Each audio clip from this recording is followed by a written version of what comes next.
New York, 1911. In the last few decades, American life had changed tremendously.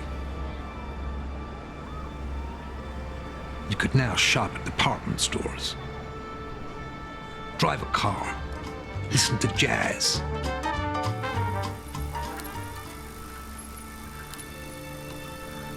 and even go to see a moving picture.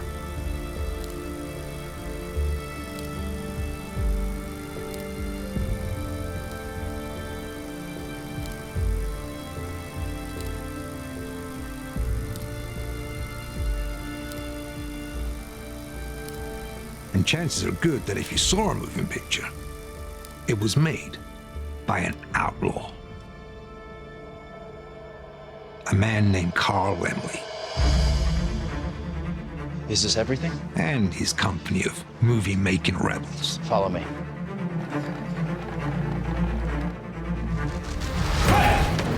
Now, they were at war with an oppressive cartel called the Trust, who wanted complete control of the movie business. But Laemmle kept defying them. He even hired the Trust's top actress and turned her into the first movie star. But it turned out that was a step too far.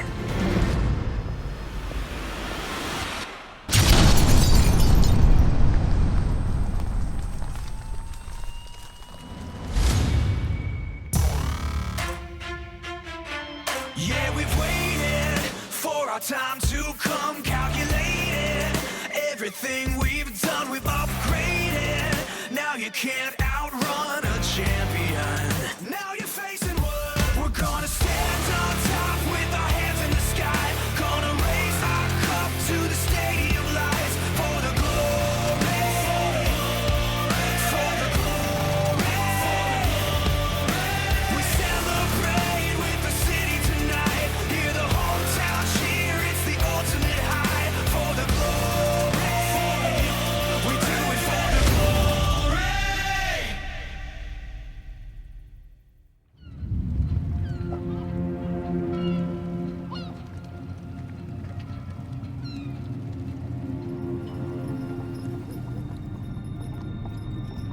Thomas Edison's trust had made it virtually impossible for Carl Laemmle to continue making movies, leaving his partners, the Warner Brothers, to wonder if their dream was over. How'd you hear about the fire? How did you hear about the fire? It's news. Of course I heard about the fire. Where's Laemmle? I don't know, but it's getting late.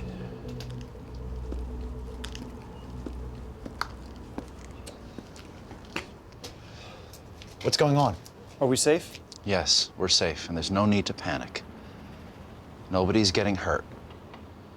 The Trust just doesn't want us making pictures. Well, they've done that. Look, the Trust have made it impossible because they have the law on their side. But only in America.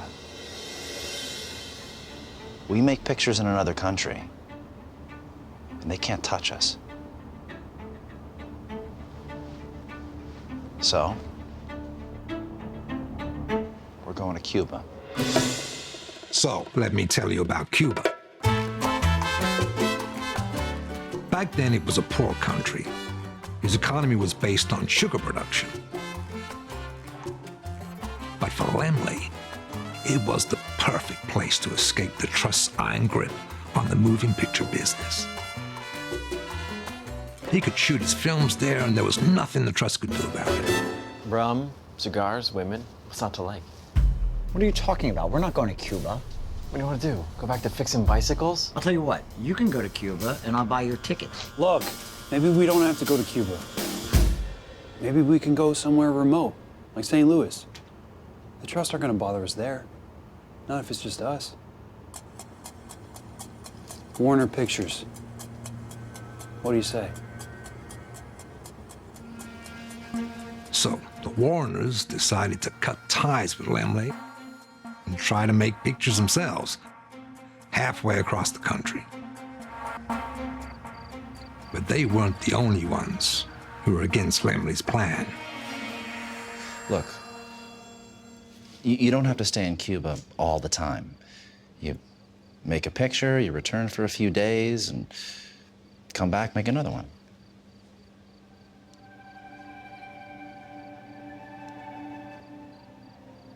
There's something else.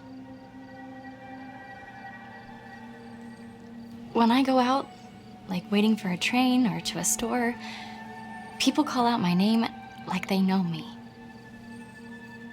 And journalists come to my house asking me all sorts of questions about my life. I just want to be an actress. That's all I want. That's all I want. So I'm going back to Biograph.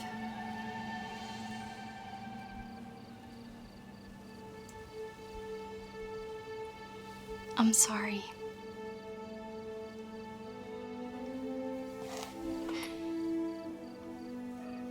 There's this other actress at Biograph. She's young, but she's good. I mean, better than me.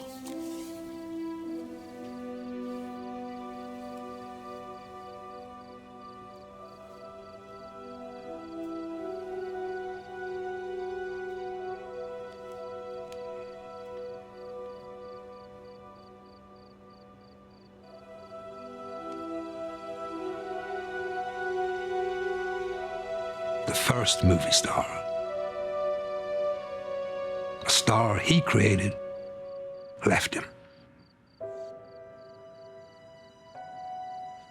All Laemmle could think then was, without Florence, he was nothing.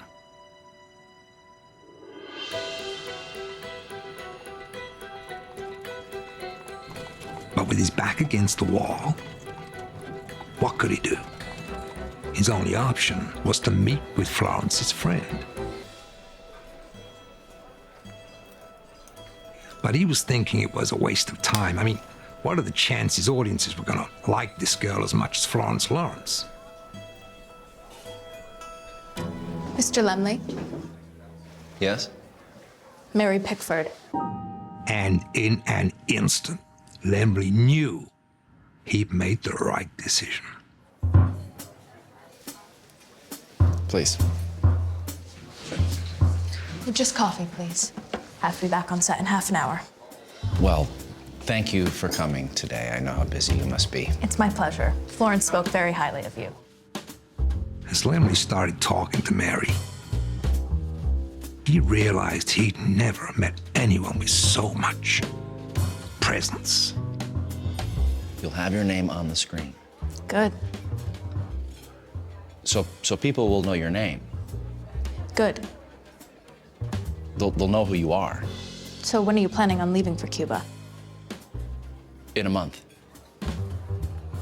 My mother has a telephone. She handles all my business affairs. If you are interested in employing me, please call her on this number. Okay. Pleasure to meet you, Mr. Laemmle. Yes. Thank you, Mary.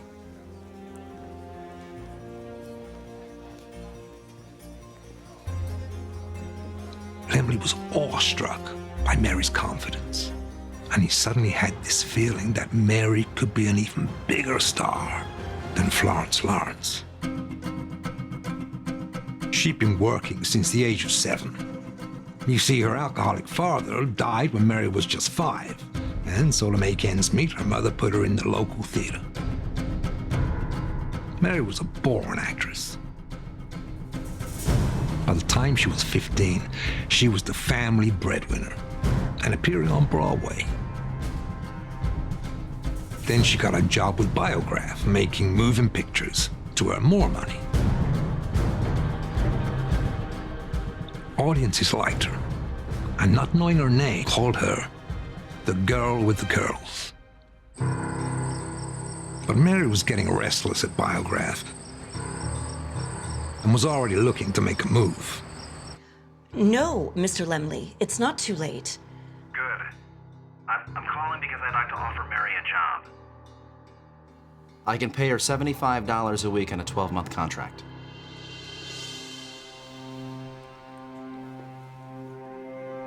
Hello? Hello? I'm sorry, but I can't let Mary do it for less than $200 a week. That's more than 5 times what she's earning at Biograph. I can accept 175, but I will need to travel with her for moral support, and her brother and sister will need to be employed as well. Hello? Mr. Laemmle? If he agreed, he'd be paying Mary more than his entire production crew. It crossed his mind there must be other actors. But then again, he was desperate. Okay. I guess you better pack for Cuba.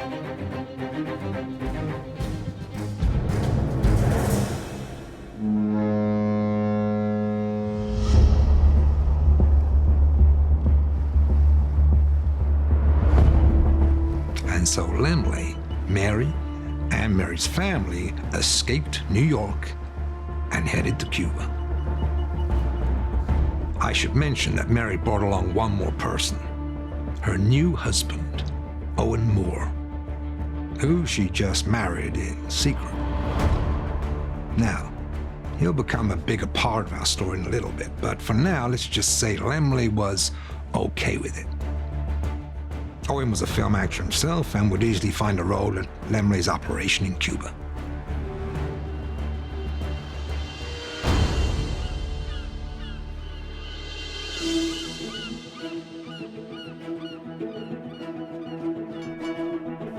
In fact, for Laemmle, Cuba was working out pretty well. It was cheap, and there was plenty of sunshine. But best of all, he was out of the reach of the trust. So, he and Mary Pickford were free to make as many pictures as possible. And right from the start, Mary proved her worth. She lit up the screen and was a true master of her craft. And of course, Laemmle did what he did best. He publicized Mary Pickford. He told newspapers that the girl with the curls was named Mary Pickford and now working for him. And he made sure as many theaters as possible knew what was coming their way. Her first picture will be The Darkest Hour. Mary plays a teacher who gets fired because of her modern ideas. Then she gets a job as a secretary who gets fired from that job because she refuses to do what her boss wants her to do. And it's not typing. When can I expect them? The first is on its way to you. Yes, international operator? Give me a Manhattan shipping. As soon as he could make them, Laemmle was shipping his pictures to theaters across America. And almost immediately, audiences fell in love with Mary Pickford. And she became an even bigger star than Florence Lawrence. What do you think? It's good. Even Fox was impressed, and so was his wife. He wanted as many films as Laemmle could make. And once again, Carl Laemmle was back on top.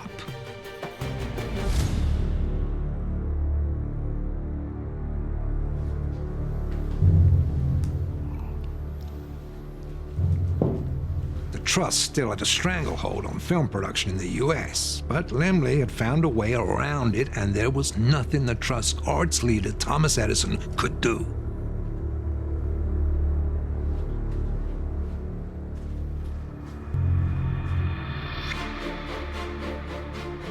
And so, this was the state of the movie business in 1911. Not that the public cared. They just wanted to see more pictures. By this point, over a third of all Americans were going to see the movies. The majority of audiences were still working-class immigrants who were piling into the tens of thousands of theaters that had popped up around the country, so they could escape their everyday lives and watch a captivating story play out in about 15 minutes or less. Guys like Laemmle and Fox were amassing a small fortune. It seemed like the industry had reached its zenith, that nothing could shake things up. And this is where I step into the story.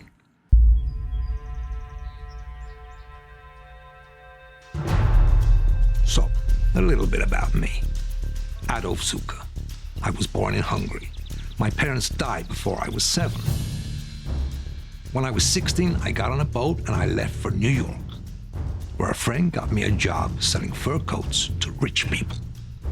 It was there that I saw how New York's high society lived and realized I desperately wanted to be part of it. But I wasn't going to get there selling coats. So, I left the fur business for show business. And it was around that time that I decided to introduce myself to Carl Laemmle.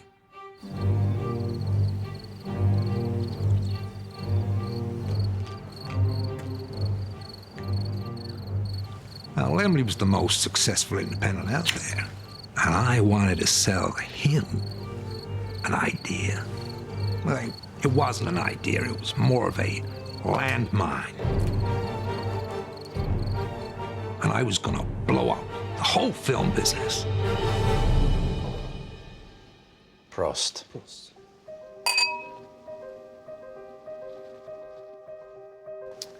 So, tell me about your idea.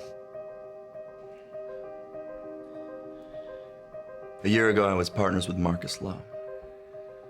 We owned a couple of big vaudeville theaters. Both of us had fought our way out of the East Side slums, but that's where the similarity ended. Once a week, we'd audition acts. All sorts of acts. Comedians, jugglers, magicians, mime artists. I got an actor book who does Shakespeare monologues and a dog that does tricks. At the same time? No. That's not a bad idea. Why do we bother with all this? When we know people only come for the pictures. Variety's the spice of life. Roll the picture! At the end of the night, we'd show a moving picture. We treated them as if it was just another act, but it didn't have to always be like that. For a long time, I've been wrestling with an idea. If we keep treating pictures like they're a novelty, sooner or later they will die out. But if we make them a lot longer, pictures that are 2 hours instead of a few minutes, they could be the visual equivalent of a stage play or even a novel. They could become an art form, perhaps the greatest art form of the 20th century. And we'd certainly bring in the middle classes. And like a play or a novel, people would be seeing them and talking about them for the next 50 to 100 years. You're crazy. Who's gonna sit still and watch a 2-hour picture? And who'd be crazy enough to make them? We could make them. You need a vacation.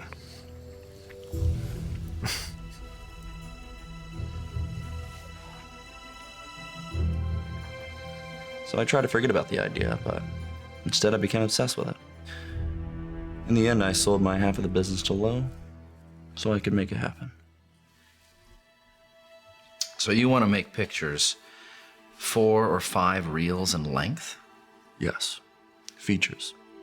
Films that have complete stories with developed characters, like a play or a novel. So tell me what you're proposing. I want to make these features with you and be a part of Universal.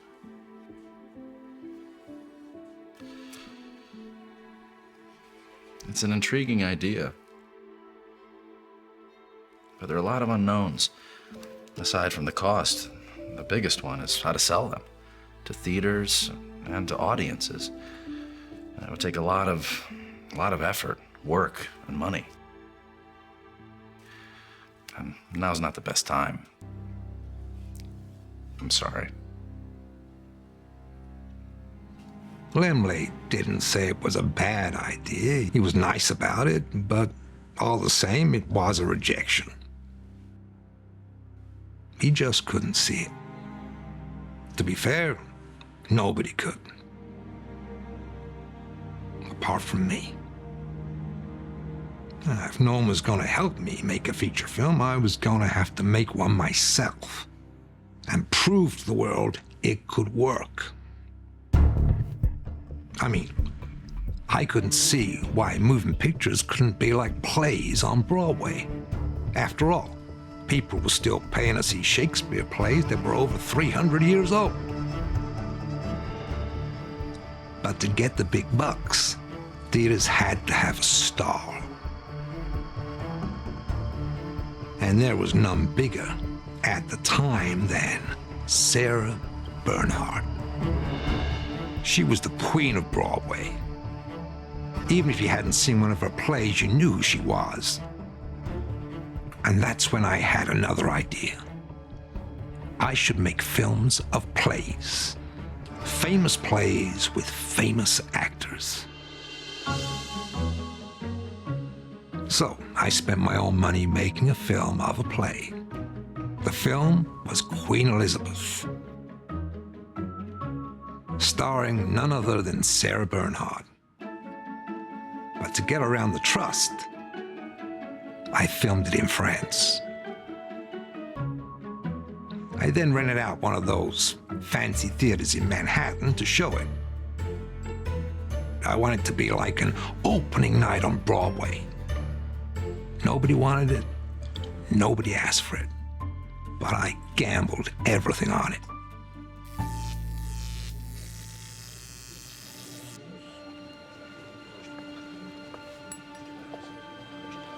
I was amazed that all these rich people showed up. I mean, upper class people didn't go to see movies. That was for the poor people. But apparently most of the audiences misread the poster and thought that they were coming to see a play with the real Sarah Bernhardt.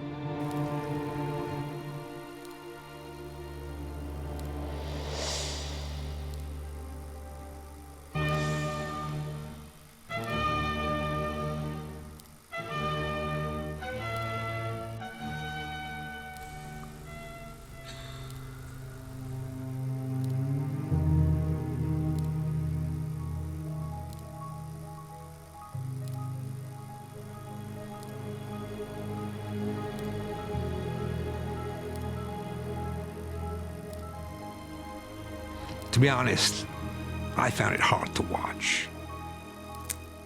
The fear that at any moment there was going to be a mass exodus. But they stayed in their seats.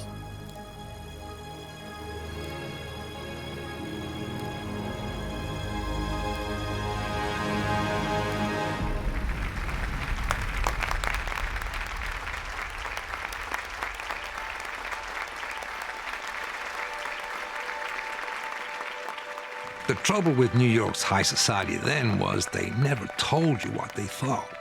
So even if they hated something, they'd smile and congratulate you out of courtesy.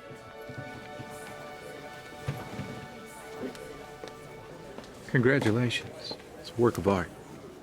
Thank you. Come and see me.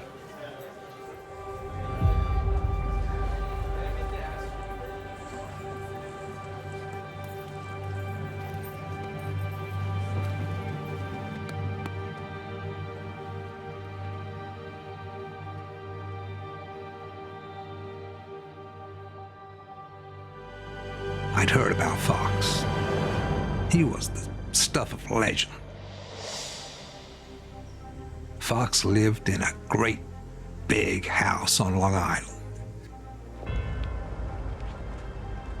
He was a millionaire with a dozen moving picture theaters and a film exchange. Somehow he'd gotten away without paying the trust any license fees. Some said he was part of the trust. Others said he was fighting them. Either way, I figured he was worth the meeting.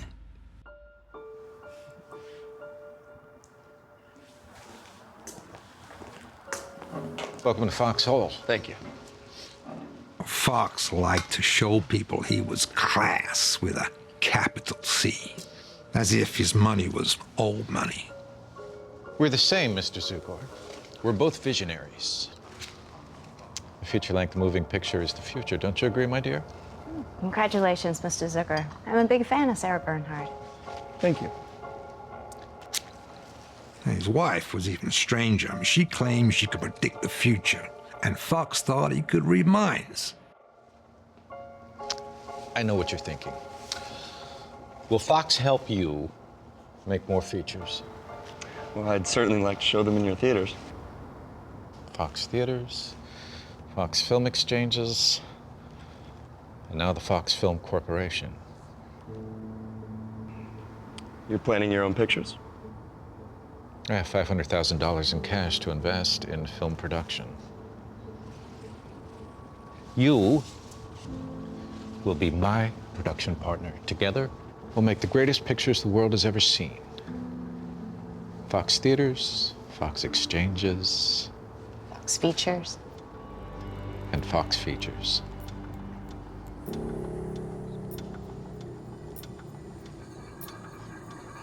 That was when I realized Fox wanted total control of everything, including me.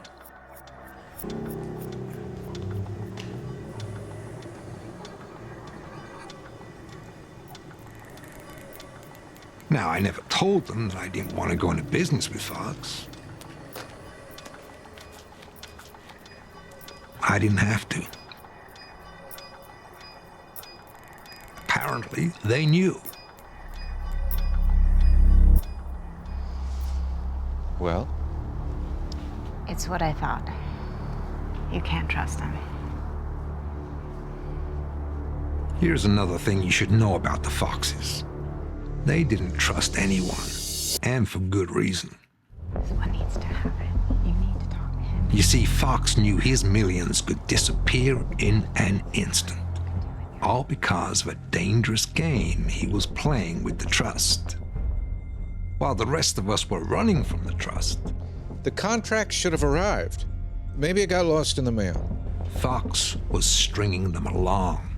I can always send another one over. And the reason was, he was biding his time.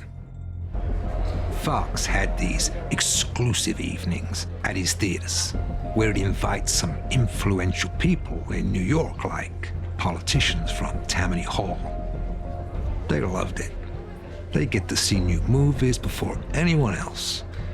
And Fox let it be known that he may have to close his theaters down because of the trust.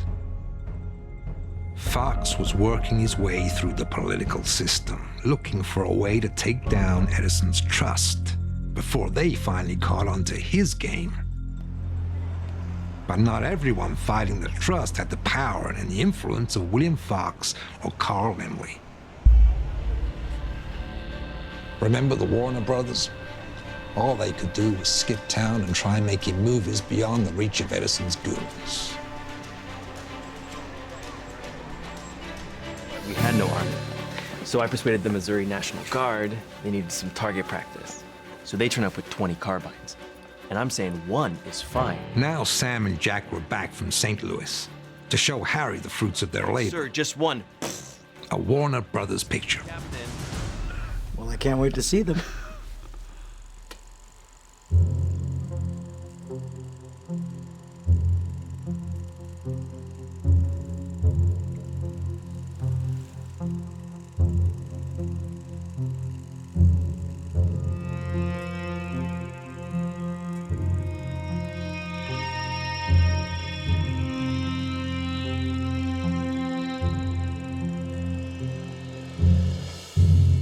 I can't sell these. What do you mean you can't sell these? They're terrible. What do you know? What do I know? I've seen Griffith's Unseen Enemy, and there are faces close up. There are guns blasting at the screen. How the hell are we supposed to make films like that with the money you gave us? I gave you everything we had. The Warner Brothers' first attempt at making movies was an absolute disaster. They'd stuck together like their father insisted, and failed together. Now they were broke, and their dreams of making motion pictures seemed to be over before it even began.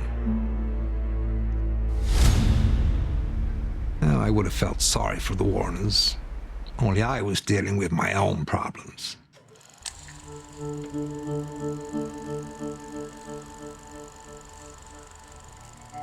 Queen Elizabeth may have had a decent premiere, but it wasn't the runaway success I needed it to be. Out of sympathy, Lowe offered to show it in one of his theaters. What did you expect? It's too long, too stagey. But also her acting. I mean, she's not exactly cut out for the screen. Lowe was right. The acting was okay for the stage, but for moving pictures, it was too much.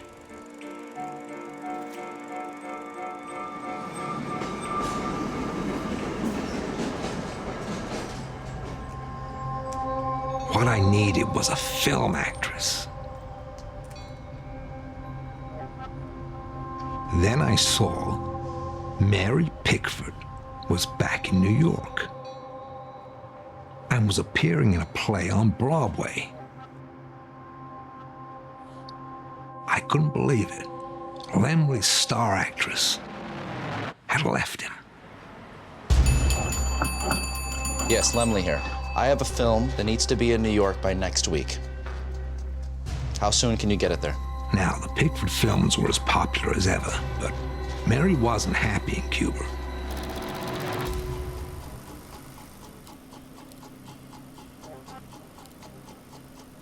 The way I heard it, her husband Owen was jealous of her stardom and started drinking heavily.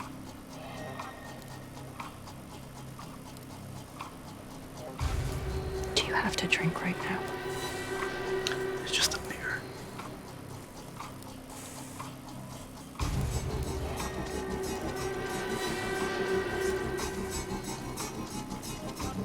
So in a last-ditch effort to save her marriage, Mary quit the moving picture business and returned to the New York stage. I knew Mary Pickford would be perfect for the features I was planning, so I arranged to meet her.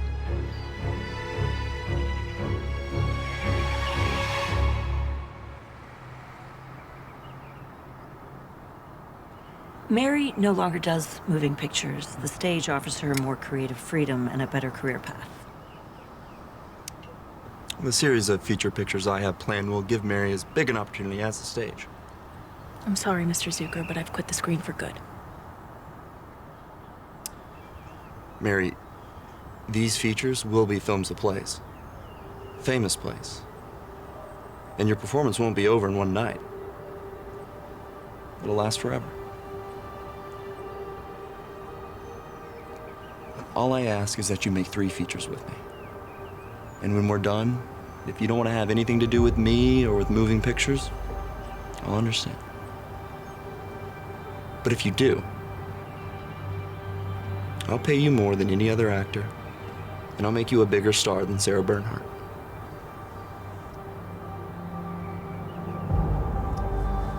Excuse me, I have to visit the ladies' room.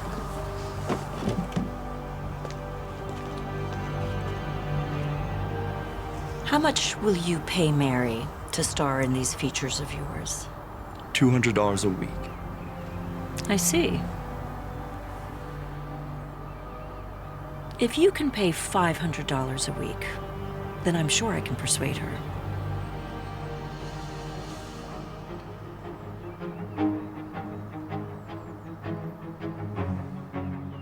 I agreed to Mary's fee.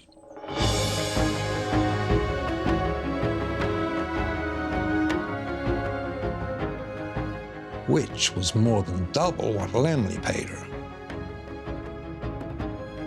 But I thought she was worth it. I saw her as the key to making features work.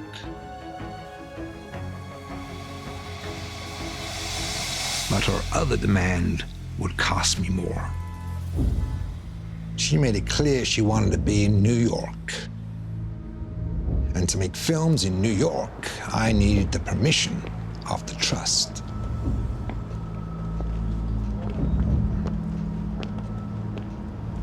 Well, I knew all about how ruthless they were. But I figured my idea was right up their alley.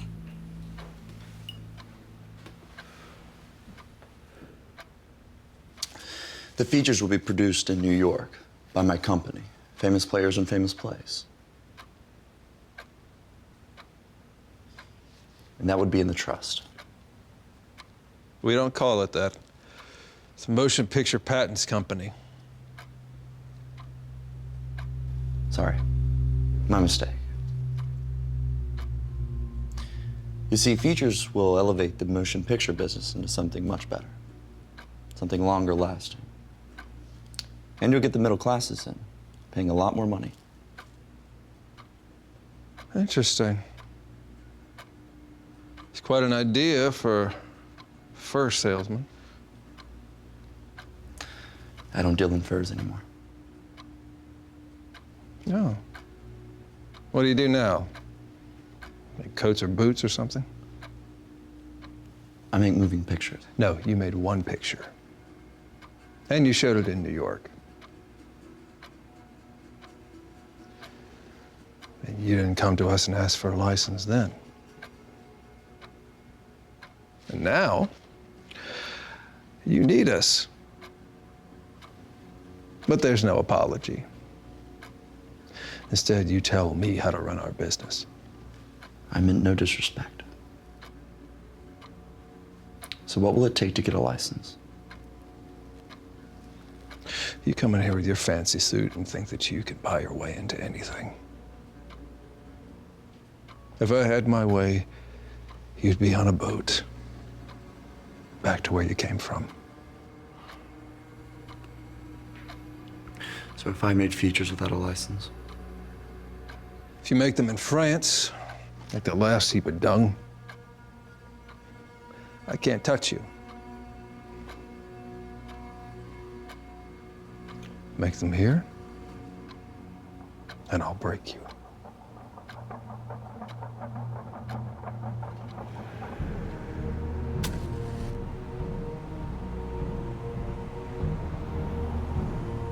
I had two options: defy the trust and suffer the consequences, or convince Mary to leave New York.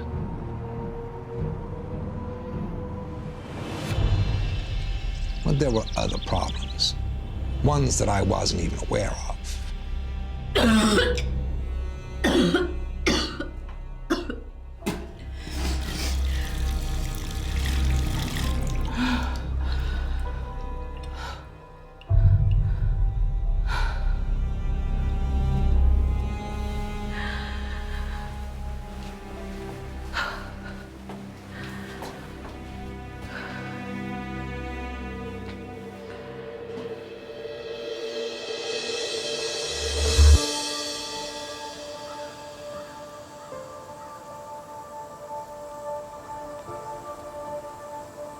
Are you sure? Sometimes when you're stressed, you I saw a doctor. We just signed a 12-month contract with Zukor. He's a good man, he'll He understand. might. The public won't. Your little Mary, for God's sakes. It's bad enough you married that wastrel, but you, a mother, nobody will want you. I know. If only you'd listen to me. What do you want me to do?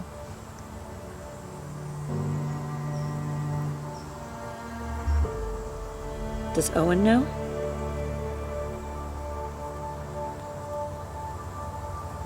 No.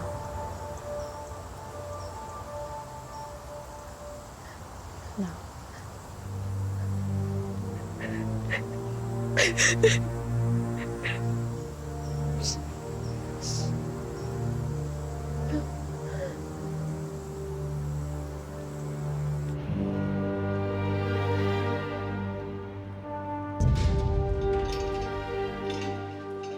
The official story was that Mary was having her appendix out. But back then, that was also code for having an abortion. Apparently, Owen did find out and threw such a tirade at the hospital that he had to be restrained. Mary's life was falling apart. I knew he was bad from the moment I laid eyes on him. You need to get away from him. Mr. Zukor. I hope these are all right. They're perfect. I'll put them in water. At the time, I had no idea about her troubles with her husband or anything else.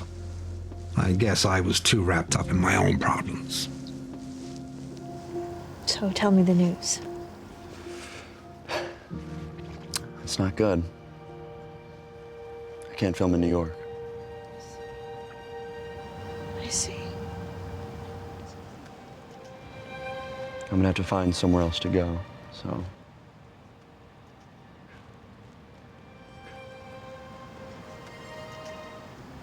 So I'll come with you.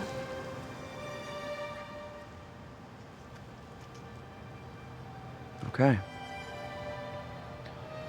Still need to figure out where.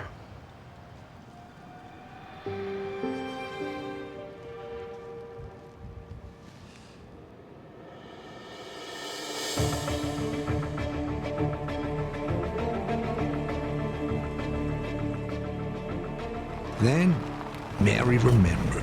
She knew this theater producer named Jesse Lasky, who was making pictures in some remote place, way out in California. So, we headed west.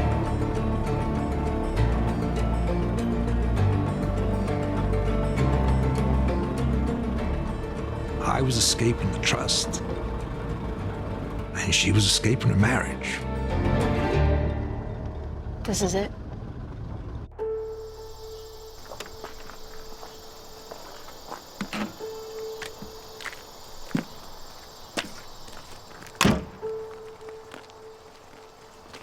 Mr. Lasky. Mary Pickford. How are you? I'm fine. How are you? I'm well, thank you. Stunning. Meet Mr. Zukor, head of famous players and famous plays. Pleased to meet you, sir. There doesn't seem to be much around. Well, there's a hotel and restaurant in the town and a drugstore about a mile down the road. The rest is farms.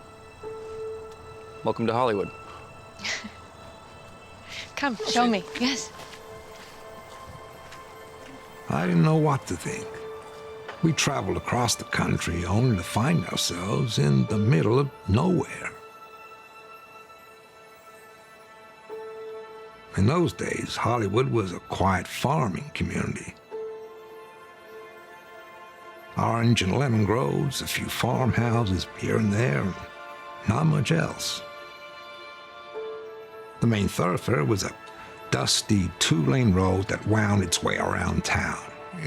You know it today as Sunset Boulevard. I couldn't help wondering if moving my operations out there was a big mistake. But at least I was far away from the trust.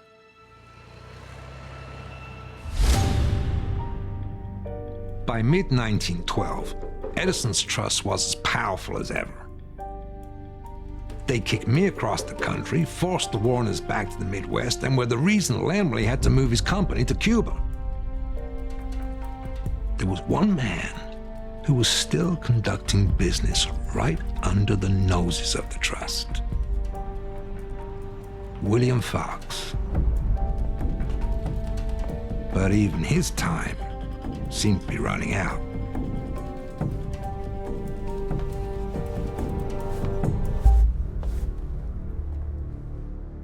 Nice seats. What are you charging for them these days? $2. But there are cheaper seats available.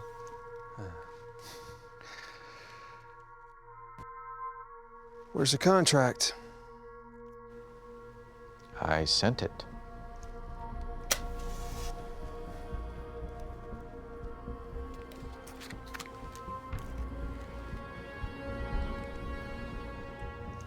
You have 24 hours.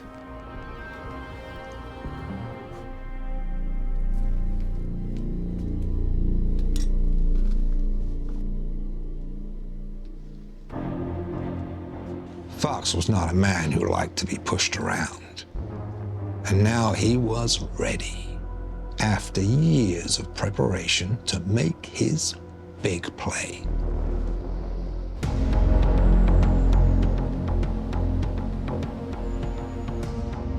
My lawyer's bringing the contract over. He should be there any moment now. Time is running out, Fox. Well, check outside. He must be there.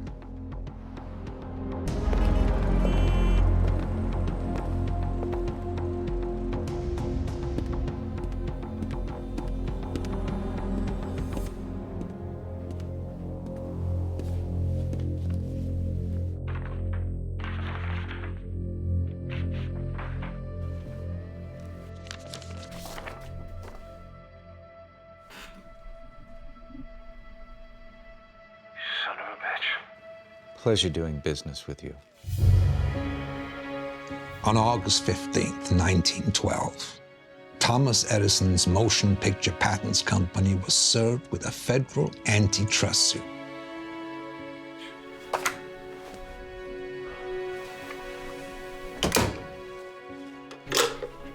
Fox's efforts have paid off. Remember all those politicians he'd been whining and dining? Well, eventually he started making inroads with President Taft's administration. And Taft was in the middle of a re-election campaign and needed a big issue to stand behind. Breaking up monopolies like the trust would do the trick. That was that. Fox had delivered a fatal blow to the trust.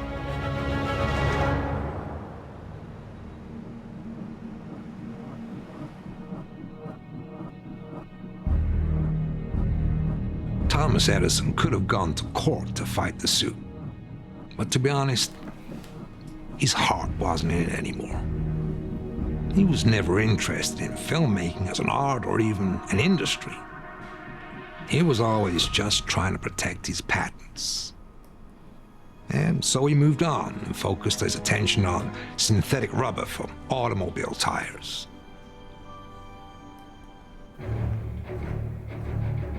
The trust was dead, which meant everyone was free to make and show moving pictures anywhere they wanted. The playing field was wide open. Success was anyone's for the taking. Harry, this could be our big chance. But while some of us were just trying to get our businesses going, No, it's not a play. It's a film of a play. others were ready to take the world by storm. This will be the entrance. Then they could pass through here, through the park. Laemmle was ready to dominate the industry. Next month, we're gonna double that number. Did you hear that? I said double. We'd all been fighting one common enemy, but now it was every man for himself. I'm done. A new war had begun. Her name is Theda Bara, and she's going to be my Cleopatra. And the battle would be played out in Hollywood. A couple of studios have offered her big money to join them. And I hear Universal is making an offer. Fox has already offered him $75,000. You will never work in this town again!